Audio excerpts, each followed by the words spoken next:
If you've ever thought, when it comes to painting, I can copy anything, but maybe I'm just not creative, this video is for you because you're not alone and you're definitely not broken. By the end of this video, you'll understand why this stage of your journey actually means you are so very close, not far, from painting in your own voice. And I'll walk you through the real skills you need to develop to make that leap.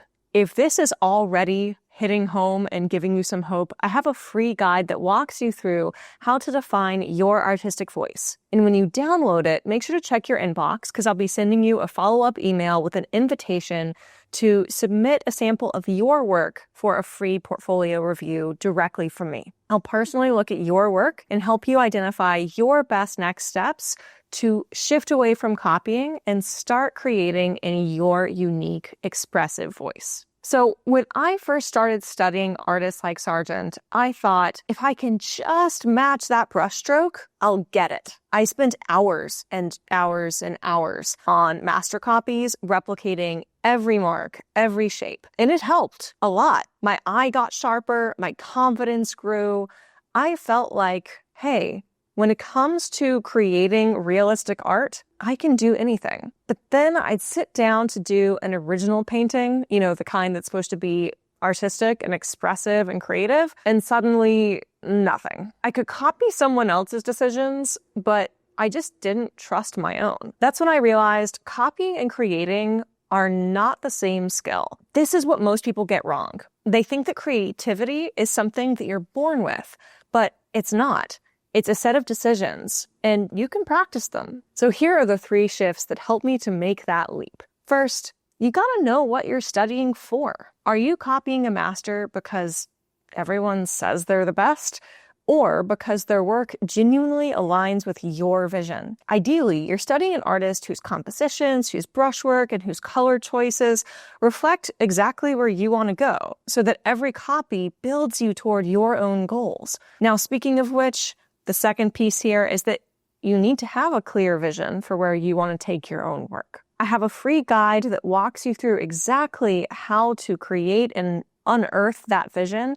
So go ahead and grab it now. The link is in the description before you forget to get it, because this step really changes everything. All right, and number 3, start reverse engineering that master's decision making. That is what I did in this painting here. I had just finished a Sargent master copy that you've probably seen me working on my channel for the past few weeks. To segue off of that and to capitalize on that experience and momentum, I wanted to explore something I had seen over and over in Sargent's work, what's known as the Van Dyke Z, a shadow shape that starts at the brow, slides down the nose, and anchors just beneath the nose, creating a Z shape. So I set up a model in similar lighting. By echoing Sargent's setups for his portraits, I activated my copying muscle memory, but this time it was in service of an original painting.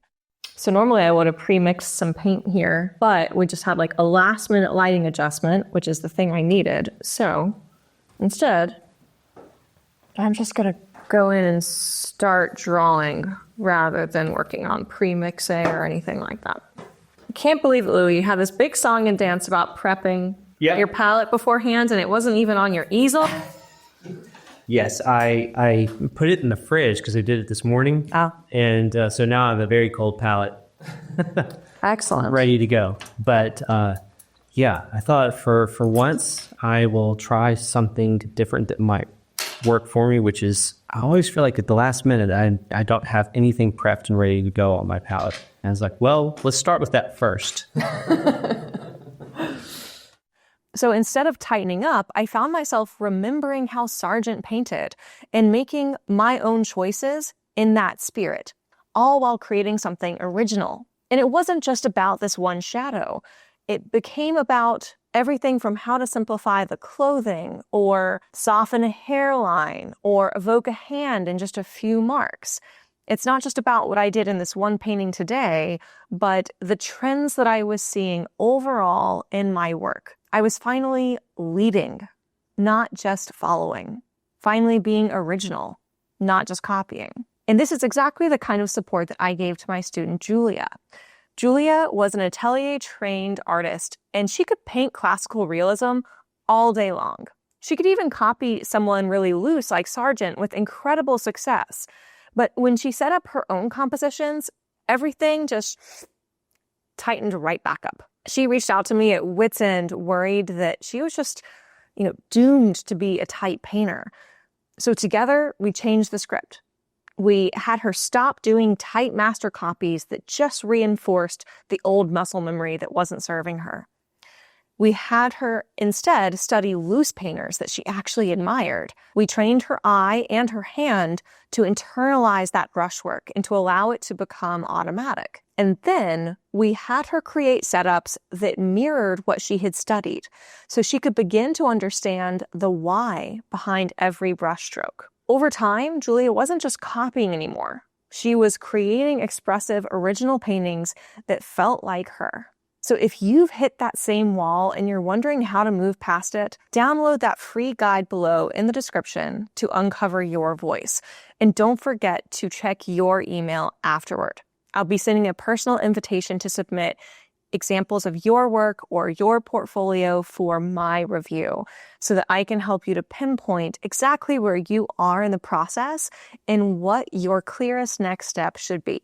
Or if you're ready to stop spinning your wheels, you can also book a free call using the link below to see if you're a fit to work directly with me, to finally paint with freedom, confidence, and in a voice that feels unmistakably your own. There's no pressure, just real honest feedback about whether I can help you to bridge that gap. Before we go though, I want to leave you with one final thought.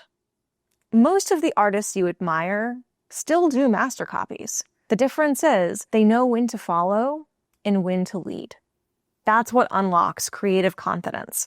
So if you have ever felt like a human photocopier, know this, you are so close to your breakthrough. You don't need more talent.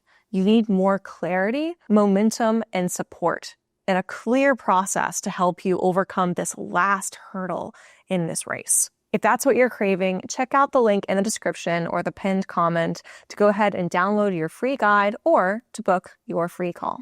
And until next week's video, happy painting.